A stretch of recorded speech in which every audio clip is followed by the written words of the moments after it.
कोकण प्रतिष्ठान, दिवा आणि tiger group यांच्या संयुक्त विद्यमानाने सन्माननीय सतीशजी केशीकर, टायगर ग्रुप जिल्हा अध्यक्ष ठाणे यांच्या वाढदिवसानिमित्त आज येथे भव्य रक्तदान शिबिराचे आयोजन करण्यात आलेले आहे। तर मी या शिबिराच्या निमित्ताने दिव्यातील तमाम जनतेला, नागरिकांना आवाहन करू इच्छितो की तुम्ही या रक्तदान शिबिरामध्ये सामील व्हा।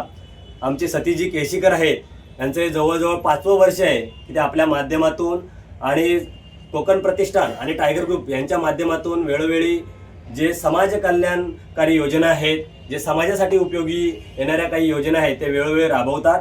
त्यांचं हे रक्तदान जे शिबिर जे आयोजित केलेलं आहे याचं 5वं वर्ष आहे। तर त्यांच्या हातून हे असे वेगवेगळे उपक्रम राबवून लोकांमध्ये समाजाप्रती आणि लोकांप्रती असलेली त्यांची जी भावना आहे ती भावना ते वेळोवेळी व्यक्त करतात आणि त्यांची ही वाटचाल अशीच पुढेही चालू राहोत अशी मी त्यांना त्यांच्या वाढदिवसानिमित्तही मी त्यांना शुभेच्छा व्यक्त करून त्यांच्या हातून असे जनकल्याणकारी योजना याच्या पुढेही चालू राहाव्यात अशी मी ईश्वरचरणी प्रार्थना करतो। धन्यवाद।